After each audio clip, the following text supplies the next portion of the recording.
India has been an important trading nation since ancient time, but the restriction policies pursued by the colonial government adversely affected the structure, composition, and volume of India's foreign trade. देखो, Britishers आए थे तो उन्होंने हर चीज़ में, हर sector में उन्होंने कुछ ना कुछ चेंजेस किए। तो उसी तरीके से हमारी ट्रेडिंग पॉलिसी में भी बहुत फ़र्क पड़ा, क्योंकि वो रूलिंग पार्टी थी, रूलिंग कंट्री थी, और वो रूल हम पे कर रही थी। तो जितने भी ट्रेडिंग पॉलिसीज़ थे वो भी वही सेलेक्ट कर रहे थे, क्या फॉरेन ट्रेड रहेंगे, फॉरेन ट्रेड करते वक्त क्या किन किन चीज़ों में छूट दी उन्होंने, और क्या और चेंजेस किए, वो हम इस टॉपिक में पढ़ेंगे। पहले इंडिया जो था, बिफोर ब्रिटिश रूल, इंडिया बहुत ज़्यादा फेमस था प्रीशियस स्टोन्स के लिए, सिल्क टेक्सटाइल के लिए, फाइन कॉटन के लिए, ठीक है, इन सब आइवरी वर्क के लिए, इन सब के लिए इंडिया बहुत फेमस था। ये इंडिया बाहर और कंट्रीज़ में से एक्सपोर्ट भी करता था, और सबसे ज़्यादा वो जाना जाता था हैंडीक्राफ्ट वर्क के लिए। तो इन्होंने देखा, ब्रिटिशर्स आए, इन्होंने देखा भाई ये तो इस इन सब से तो बहुत अच्छे से कमा रहे हैं। तो उन्होंने क्या किया कि क्यों ना ऐसी कुछ पॉलिसीज डाल दी जाए जिससे कि इनके इसमें डिक्लाइन होता जाए, घटता जाए। तो उन्होंने क्या चेंजेस किया, उन्होंने सबसे पहले किया composition of India's trade in composition of India's trade. India became an exporter of primary products such as raw silk, cotton, wool, sugar, indigo, jute, etc., and an importer of finished consumer goods like cotton, silk, and woolen clothes, and capital goods like light machinery. ये मैं आपको first heading से, agriculture sector से ही बताते आ रही हूँ कि आप इस पॉइंट को हर सेक्टर में डाल सकते हो, B foreign trade, demographic conditions. Demographic में तो खैर नहीं आएगा, industrial sector, agricultural sector, occupational sector, आप इन सब में इसको डाल सकते हो, इस पॉइंट को, कि ब्रिटिशर्स ने क्या किया, जितना भी हमारा रॉ मटेरियल, जितना भी यहाँ से रॉ मटेरियल था वो अपने वहाँ पे एक्सपोर्ट करते थे, ठीक है, और वहाँ से फिनिश गुड बनाकर इंडिया में इंपोर्ट करते थे।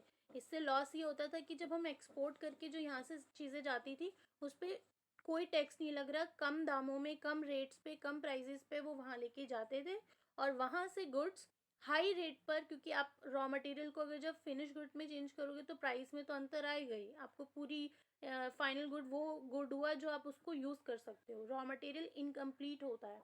तो ऑब्वियसली फिनिश गुड्स के वैसे ही कॉस्ट तो हायर होने ही थे, बट उसके साथ क्या हुआ कि उन्होंने टैक्स भी नहीं लगाया, तो उससे भी इंडिया को नुकसान हुआ। तो अभी ये टैक्स पॉलिसी में भी आप पढ़ोगे आगे कि इंपोर्ट एक्सपोर्ट उन्होंने फ्री कर दिए थे, जिससे पूरा का पूरा फायदा ब्रिटिशर्स को हो रहा था।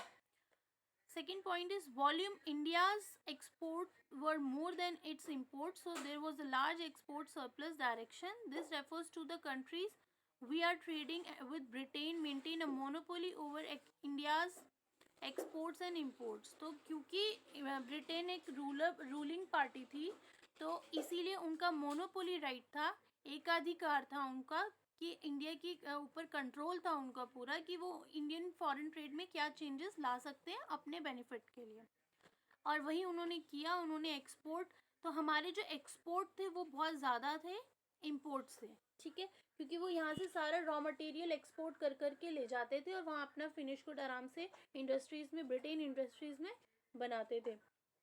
तो अब आप इसको जब आगे माइक्रो इकोनॉमिक्स में आप आगे पढ़ोगे तो वहाँ आपको पता चलेगा कि जो इम्पोर्ट एक्सपोर्ट है उससे उसके जो डिसइक्विलिब्रियम है उनके अंतर में, अगर एक्सपोर्ट ज़्यादा भी नहीं होने चाहिए इम्पोर्ट से, इम्पोर्ट एकदम ज़्यादा भी नहीं होनी चाहिए एक्सपोर्ट से। जब हमारा सामान बाहर जाता है तो हमें उस चीज़ का क्या पैसा मिलता है, तो उससे हमारी इनकम जनरेट होती है कंट्री की, लेकिन वहाँ पे वो बहुत ही कम रेट में, जो उस गुड का एक्चुअल रेट है उससे कम रेट में वहाँ पे ले जा रहे थे बल्क में, जिससे हमें इतना बेनिफिट नहीं हुआ और वो हमारे लिए लॉस हो गया। नहीं तो जनरली एक्सपोर्ट करने से कंट्री को बेनिफिट ही होता है, बट क्योंकि रेट भी, प्राइसेस भी वही फिक्स कर रहे थे, तो ये हमारे लिए क्या था, नुकसान था। तो उस टाइम यही हुआ कि एक्सपोर्ट बहुत ज़्यादा हो रहा था इम्पोर्ट से, और सेकंड चीज़, ब्रिटिशर्स की मोनोपोली कंट्रोल था इंडिया के फॉरेन ट्रेड पे, उनका वही डिसाइड करते थे कि क्या और यही नहीं डिसाइड करते थे, बल्कि ये उन्होंने किया भी था कि मैक्सिमम एक्सपोर्ट जो इंडिया का हो रहा था वो केवल और केवल ब्रिटेन के साथ ही हो रहा था. Next point is more than half of India's foreign trade was restricted to Britain, while the rest was allowed with few countries like China, Ceylon. Ceylon उस टाइम श्रीलंका को कहते थे, इन पर्शिया ईरान को. तो इंडिया का जो फॉरेन ट्रेड है, maximum जो मैंने अभी बताया, अभी मैक्सिमम ब्रिटेन से ही हो रहा था. और उसके अलावा जो कुछ कंट्रीज थी, उन कंट्रीज में नाम है किनका, China, Ceylon, Sri Lanka and Iran. Next most important question is, ये 1 मार्क्स में भी पूछ लेते हैं, 3 मार्क्स में भी आ जाता है. Swiss canal was open in 1869. देखो स्विस कैनाल से क्या उन्हें बेनिफिट हुआ कि अगर मैं इसको बता पाऊँ, देखो सपोज ये वर्ल्ड मैप है, ठीक है. सपोज ये आपका इंडिया आ गया, ठीक है. ये मान लो ये इंडिया है, ये ठीक है. ये सपोज करो इंडिया है, ठीक है. यहाँ पे ओशियंस है. ये डबल इसमें हो नहीं रहा, वेट मैं थोड़ा क्लियर करके बताती हूँ, ठीक है. तो ये आपका वर्ल्ड मैप में ये एशिया कंटिनेंट आ गया, ये आपका इंडिया आ गया सपोज इट, ठीक है. और ये आपका ओशियन है, ठीक है. तो जो ट्रेडिंग है, ट्रेडिंग पहले कैसे होता था, शिप ओशियन के थ्रू ही होता था, ठीक है. तो इंडिया ओशियन से यहाँ से जाकर ब्रिटेन यहाँ कहीं है, तो यहाँ जाते थे. ये तो आपको मैं एग्जाम्पल बता रही हूँ, वर्ल्ड के मैप में देखोगे तो डिस्टेंस काफ़ी ज़्यादा है. तो यहाँ इस तरीके से ट्रेडिंग करते थे, या दूसरा रूट था यहाँ से घूम के जाकर यहाँ ट्रेडिंग करते थे, ठीक है. ओपनिंग 19 जब ये स्विस कैनाल ओपन हुआ था 1869 में, तो ये बीच रूट था, ये कैनाल था स्विस कैनाल, ठीक है. यहाँ से तो जब ये इसकी ओपनिंग से ये बेनिफिट हुआ कि इसके बाद डायरेक्ट वो पास इजीली यहाँ से यहाँ ट्रेड कर लेते थे, यहाँ से यहाँ सामान इस रास्ते, इस स्विस कैनाल के रूट से ले जाया जाता था. तो इसका बेनिफिट ये हुआ कि जो उनके जो एक्सपोर्टेशन ट्रांसपोर्टेशन में जो खर्चा होता था, ठीक है, वो बच गया. जो टाइम इतना ज़्यादा लगता था वो कम हो गया. तो अब वो उससे भी ज़्यादा एक्सपोर्ट करने लगे, वो और ज़्यादा रॉ मटेरियल यहाँ से ले जाने लगे. ये उनको बेनिफिट हुआ. तो स्विस कैनाल का भी बहुत बड़ा योगदान था इसमें, इसका भी बहुत बड़ा कंट्रीब्यूशन था. Next point is it reduced the cost and time of transportation and made access to the Indian market easier. जो मैंने अभी आपको बताया कि स्विस कैनाल खुलने से क्या हुआ, एक तो उनका ट्रांसपोर्टेशन कॉस्ट कम लगने लगा, ठीक है. जितना लंबा रूट होगा उतना ज़्यादा खर्चा होगा, जितना कम रूट होगा उतना कम खर्चा होगा. और इसी के साथ साथ जब रास्ता शॉर्टेज हो गया तो वो टाइम कंज्यूमिंग भी नहीं रहा, ठीक है. तो टाइम भी कम लगने लगा. And access to the Indian market easier. और उससे क्या हुआ, जब टाइम कम लगने लगा तो इंडियन मार्केट उनके लिए ज़्यादा बढ़ने लगा ईजिली, ठीक है. जितनी देर में उन्होंने एक सामान इधर करना था उतनी देर में तो वो यहाँ से लाकर और फिनिश गुड्स वहाँ डिलीवर भी कर दे रहे थे. तो इस तरीके से उनका और ज़्यादा बेनिफिट होने लग गया. In other words exploitation of Indian market was now easier. दूसरी भाषा में कहें तो ये स्विस के कैनाल के खुलने से जो इंडियन मार्केट का जो एक्सप्लॉयटेशन पहले हो रहा था वो और ज़्यादा होने लगा और बहुत इजीली होने लगा, ठीक है. और ब्रिटिशर्स ने न केवल ये ट्रेडिंग पॉलिसी पे ही ध्यान दिया बल्कि इंडियन वेल्थ को ख़त्म भी किया. ड्रेन ऑफ इंडियन वेल्थ कैसे, India's foreign trade generated huge export surplus, but this surplus came at a huge cost to the country's economy as it led to the drain of the Indian wealth. कि जो foreign trade अभी मैंने जैसे बताया, आप macro में भी इसे पढ़ोगे, जब एक्सपोर्ट ज़्यादा होते हैं तो जनरली कंट्री को प्रॉफिट होता है, ठीक है. लेकिन हमारा जो प्रॉफिट है वो किसके हाथों में था, वो ब्रिटिशर्स के ही हाथों में था, क्योंकि वो रूलिंग पार्टी थी. और वो जो पैसा है वो हमारी इंडियन इकोनॉमी के ग्रोथ में लगा ही नहीं रही थी, ठीक है.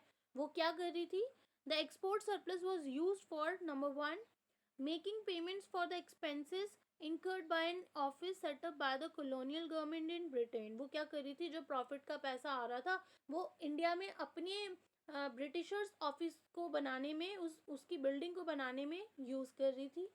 और second is expenses on war fought by the British government.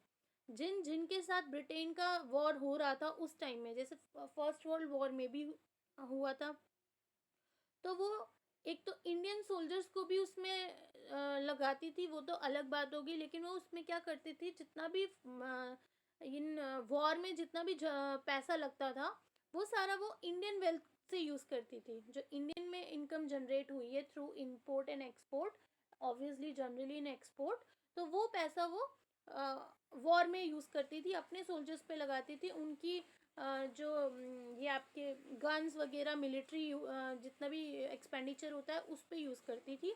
Even जो यहाँ से फूड ग्रेन्स होते थे वो भी वहाँ डिलीवर किए जाते थे, और इसी का एक वजह है कि इंडिया में जब भुखमरी हुई थी उस टाइम, वो फर्स्ट वर्ल्ड वॉर में, तो यही एक मेन रीज़न था कि जो इंडिया में एग्रीकल्चरल सेक्टर, सब एग्रीकल्चर में ही थे, तो उसका आउटपुट क्या होता था वो वहाँ पर भेज दिया जाता था, और यहाँ हम लोग भुखमरी से उस टाइम डील कर रहे थे, ये आप आगे पढ़ोगे।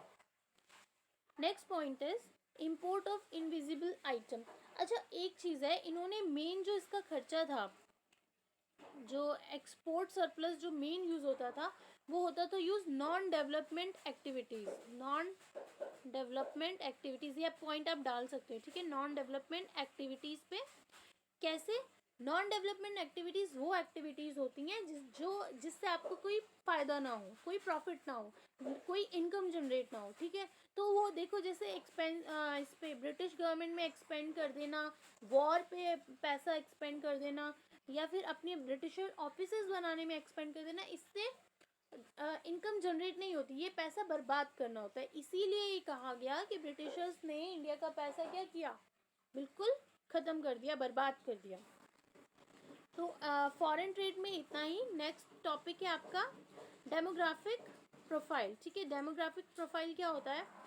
डेमोग्राफिक प्रोफाइल होता है मेल एंड फीमेल, जो पॉपुलेशन जानना कि आपकी एक्सपेंडेंसी एज कितनी है, ठीक है, बायसनेस है कि नहीं है आपका, आप ज़्यादातर कंट्री में ऑक्यूपेशन किस पे निर्भर करते हो, कौन से सेक्टर पे निर्भर करते हो, ठीक है, और इसी के साथ साथ एजुकेशन सेक्टर, ठीक है, और ऑक्यूपेशनल नेक्स्ट आ जाएगा आपका इनकम से रिलेटेड, ठीक है। तो पहले हम डेमोग्राफिक कंडीशन के बारे में पढ़ते हैं।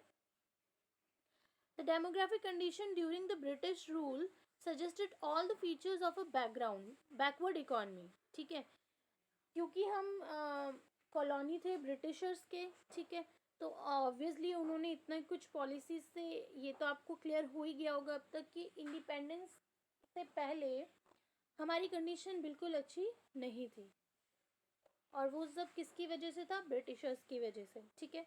तो हमारी इकोनॉमी जब स्टेबल नहीं कर पा रही थी, वो था उसकी वजह थी एक बैकवर्डनेस की वजह से, जो हमने ऊपर रीजंस भी पढ़े थे, what are the reasons for stagnation, वो हमने एग्रीकल्चरल सेक्टर का पढ़ा था। अब हम डेमोग्राफिक कंडीशन पढ़ेंगे, क्या क्या प्रॉब्लम थी, ठीक है, क्या वजह थी, क्यों रुके थे, क्यों हमारी इकोनॉमी इतनी अच्छी नहीं थी। Various details about the population was first collected through the census of India. Census of India आप सभी ने पहली क्लासेस में, पिछली क्लासेस में भी पढ़ा होगा, और अभी मैं थोड़ा सा इंट्रोडक्शन फिर दे देती हूँ। आप ये देखना, फर्स्ट सेंसस इंडिया कब हुआ था? 1881 में, ठीक है, ये 1 मार्क्स क्वेश्चन आपका आ जाता है, ठीक है। सेंसस ऑफ इंडिया हर 10 सालों में होता है, इसमें पूरी पॉपुलेशन की जनगणना होती है, ठीक है, काउंटिंग होती है, और ये हर 10 सालों में होता है। अब ये फर्स्ट हुआ था 1881 में, ठीक है, यहाँ से कुछ डिटेल्स मिली हैं जिसके अकॉर्डिंग में ये पूरा डेटा निकाला गया है। Before 1921 India was in first stage of demographic transition.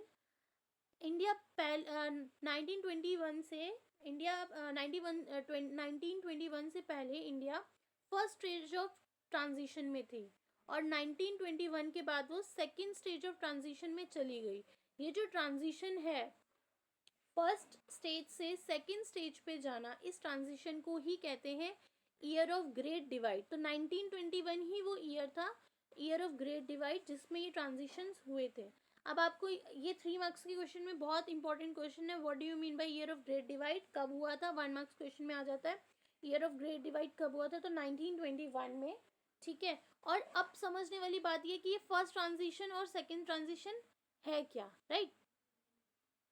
तो पहले तो हम ये समझेंगे to board.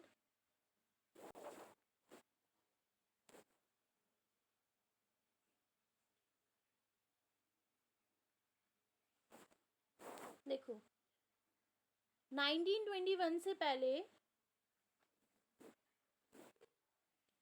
First stage of transition में थे। फर्स्ट स्टेज ऑफ ट्रांजिशन होता है, मैं शॉर्ट में लिख रही हूँ, आप इसे समझ लेना। High death rate and high birth rate. ठीक है, बर्थ रेट और डेथ रेट फर्स्ट स्टेज में दोनों ही हाई थे। जितनी तेजी से बर्थ रेट हो रही थी कंट्री में, उतनी तेजी से ही डेथ रेट भी हो रही थी।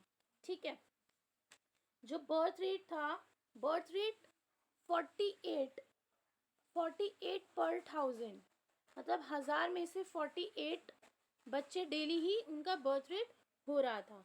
और वही डेथ रेट थी 40 पर 1000, 40 लोग मर रहे थे हर दिन। ठीक है, तो ये काफ़ी ज़्यादा था, इसको फर्स्ट स्टेज कहा जाता है। ठीक है, अब सेकेंड स्टेज होती है आपकी low birth rate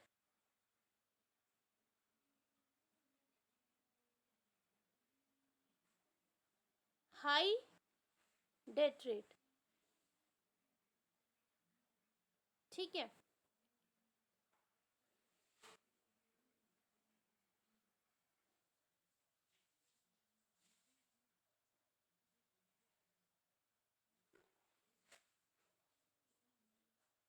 C low death rate and high birth rate. Second stage में क्या हुआ, बर्थ रेट बढ़ गई और डेथ रेट हमारी कम हो गई। ठीक है, और थर्ड स्टेज भी होता है। थर्ड स्टेज क्या होता है, लो बर्थ रेट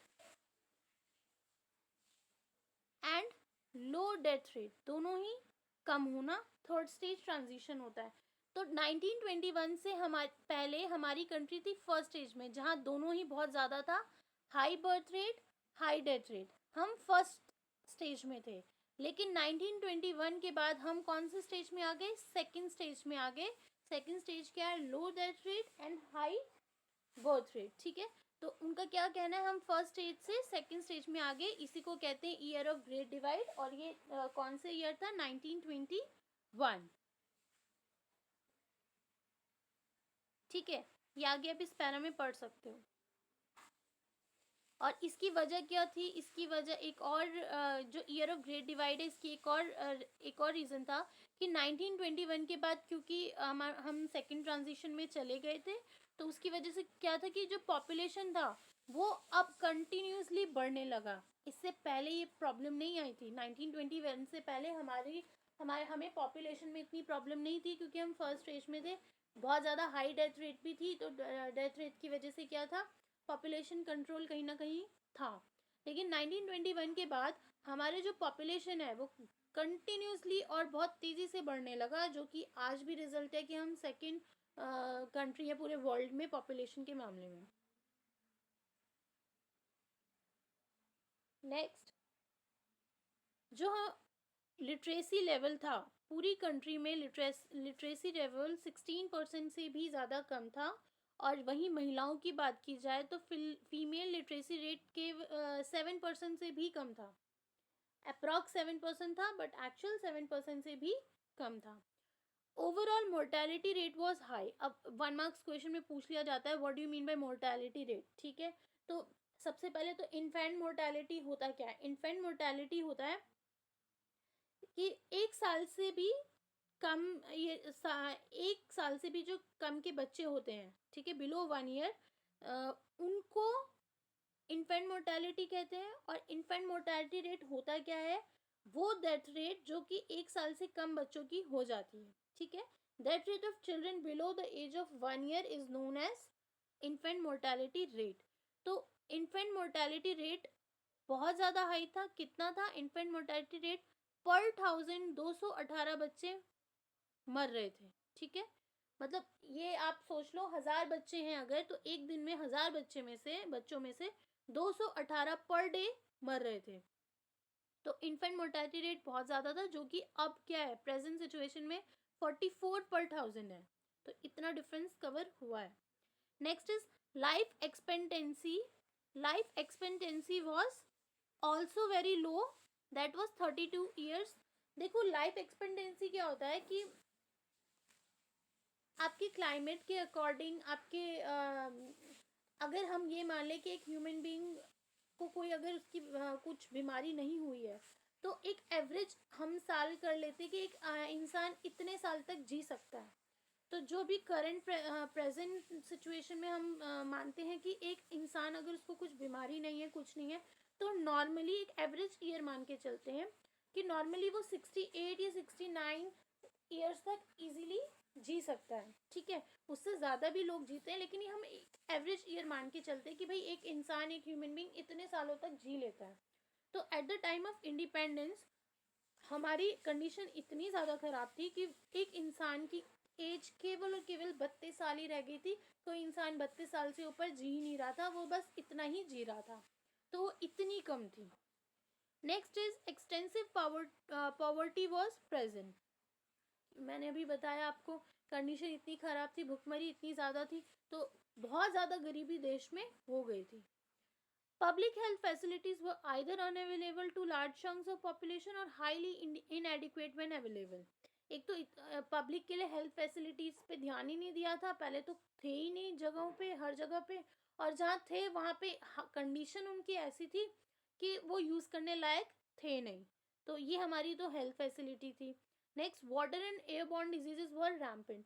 वाटर और एयरबॉर्न डिजीज, क्योंकि हेल्थ फैसिलिटीज़ पे ध्यान नहीं था, हाइजीन पे ध्यान नहीं था, इतने हमारी इकोनॉमी स्टेबल नहीं थी. स्टेबल क्या मतलब, बहुत ज़्यादा गिर रखी थी, और उसकी इतने सारे रीजंस हम पढ़ चुके हैं ऑलरेडी. और इस वाटर और एयरबॉर्न डिजीज़, इनसे क्या हुआ, और ज़्यादा डिजीज़ लोगों के बीच फैलनी शुरू हो गई.